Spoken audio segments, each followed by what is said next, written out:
Well, babalik na naman ako sa pag-makeup. Hindi naman talaga magbabalik. Napag-decidean ko na gusto ko mag-focus muna more on vlogs. Kung napapansin niyo yung mga makeup videos ko, more on natural makeup lang. Magawa naman ako ng mga bonggang makeup, like yung full makeup, ganun. Kaso lang, hindi ko siya pinifilm.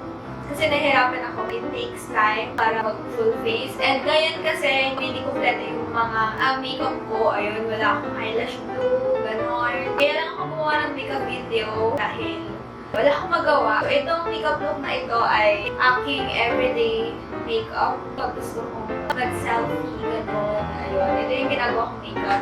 Depende sa trip ko. Minsan kasi, gusto ko na magkaroon lang ng kulay yung mukha ko. Ayun, nagtitint lang ako, tsaka nag-blush on, yun lang. So yun, simulan na natin to. So kung gusto nyo makita kung paano ako mag-makeup, just keep on watching. Para akong nakahubad, pero nakachibok. So yun, nakapag-toner na kasi ako. So ang una kong gagawin ay tatanggalin ko muna itong bangs na to.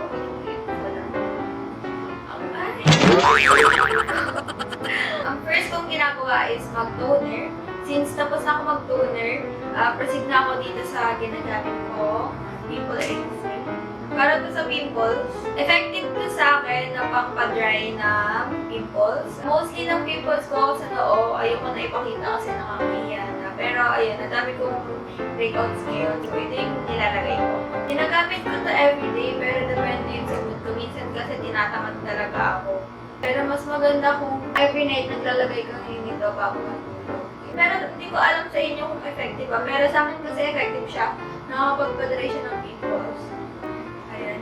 Ang next or ang pinaka-una kong ginagawa or ginagamit na makeup, ang color stick ng Everbilena.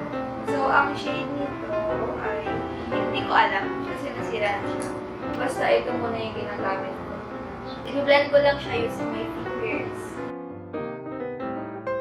Ayan. So, na-blend ko na. Next na ginagamit ko ay foundation na agad. Itong from Everbilena ulit. Itong liquid foundation. Ang shade ko dito ay Oriental. Hindi ko siya ginagamit full face. Nilalagyan ko lang yung mga pimple ko. Yung mga dapat takpan. So, blend ko siya using my blender na sobrang dumi. Naglalagyan ko nito Lux Organics Rose Water Glow Mix.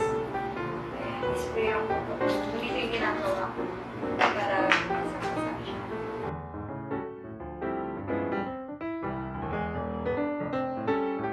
So, ayan na, na-blend ko na lahat. At kung napapansin nyo, kita pa din yung iba. Okay na yan sa akin. Next ay powder. So, ang gagamitin kong powder ay Nichido na loose powder. At ang shade niya ay creamy glow. Ayan. Actually, hindi ako mapulbo na tao. Kasi feeling ko pag nagpupulbo ako, parang pinitin. Ganun. Tsaka, parang ang puti-puti ko pag nagpupulbo ako. Kahit yung normal na powder lang, ganun. Baby powder ganun. Hindi talaga ako nagpupulbo. Depende lang pag sobrang init ganun. Kita pa yung pimples ko dito. Pero anyways, move on na tayo. Move on. Next na gagawin ko ay kilay na. Mapapansin nyo, maliit yung kilay ko. Pinagtatawanan nila, bakit daw maliit yung kilay ko? Hinahit ko kasi, ayun na yung parang talagang korte ng kilay ko. Inayos ko lang. Nanilibago sila kung bakit mo ng kilay ko. Pero okay lang. At least malinis. So, ang gagawin ito pang kilay, since wala akong pang kilay ngayon, ang gagamitin ko ay ito. Yung Hairline Play Display Palette, ang gagamitin ko, itong dalawa, yung paghahaluin ko sila dalawa. Meron ako dito ang angle brush. Isprayan ko lang ito.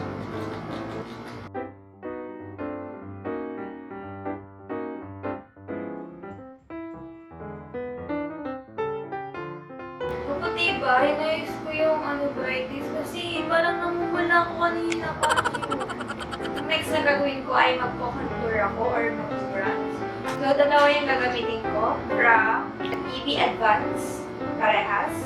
Itong contour shade and light palette. At itong EB Advance. Ang shade nito ay Golden Goddess. Sa ilong ko lang ito.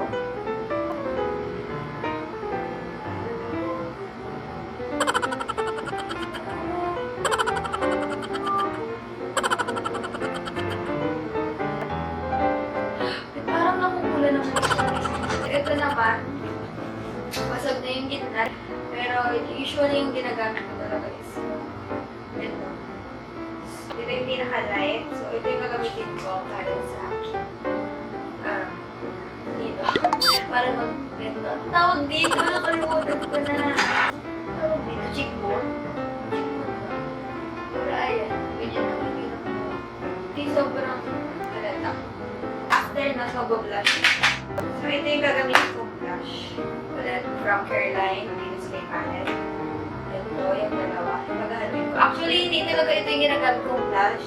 Yung ginagamit ko is yung Shawil na tatlong blush. Eh, kaso lang kasi sila siya. So, wala lang. Para lang may ganyan ako sa ito. Ito na lang yung gagamitin ko. Since, ginagamit ko rin naman siya, tsaka magka-shade lang din naman sila. May ganito kayo, ingat-ingat lang kayo maglagay ng blush kasi pigmented talaga sila. Set up ko lang yung blush kanina. Ang reason ko ba't ginuna ko yung blush stick kaysa sa foundation is para pag pulas ka na, andun pa din yung blush, diba? Hindi na ako mag-eyeshadow kasi depende yun sa mood ko. So, ang mood ko ngayon ay simple lang. Ang next ko gawin, maglalagay ako ng onting highlighter. Hindi ko siya gagamitin. Mas bet ko kasi ito sa Wet n Wild Mega Glow Highlighting Powder. Nabasag na to, nireform ko lang. Reform? Ano daw? Mas bet ko kasi ito, mas fine yung powder kaysa dito sa hairline. Pero maganda rin to. So, ang second dalas na ginagawa ko, nag-clear ako ng aking lashes. Tatanungin niyo ako kung ba't walang mascara, ay hindi po ako nagmamaskara kahit lalabas ng bahay. Depende na lang kung may event ko. Mga event naman. Pero yung mga occasion, gano'n, din lang ako nagmamaskara. Pero the rest, sa everyday ko, pag aalis ako, gano'n, hindi ako nagmamaskara. Dahil, ang hirap din tanggalin. Lalo na waterproof lahat ng mascara ko.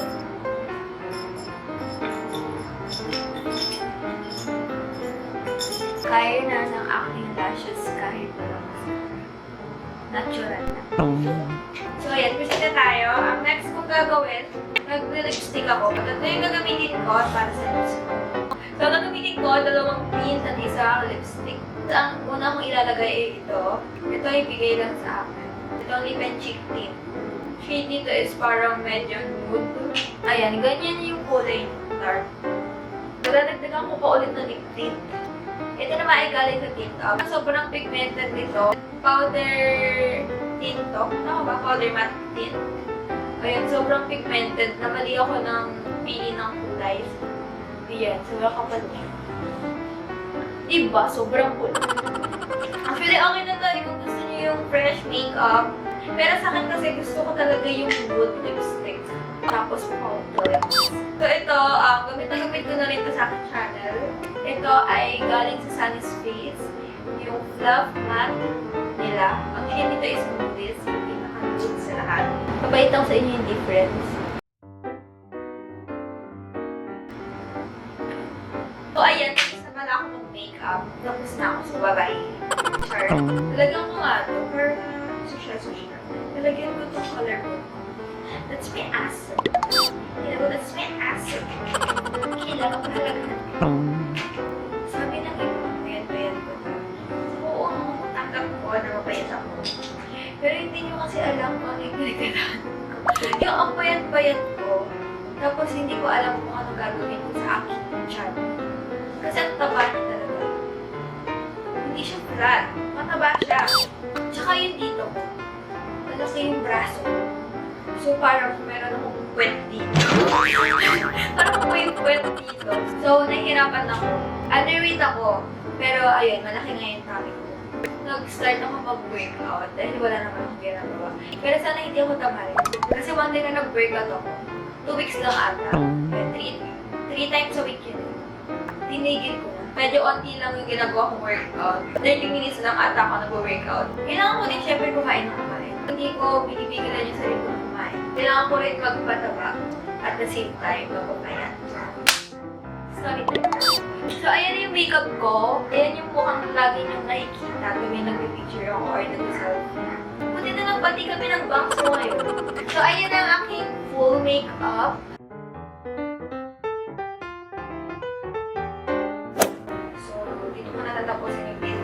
So, yun na guys. Thank you so much for watching and nakits na lang ulit sa susunod na video kung ano man yan. See you again in my next video and don't forget, it's me, Stelly, and you're Stelly. Bye!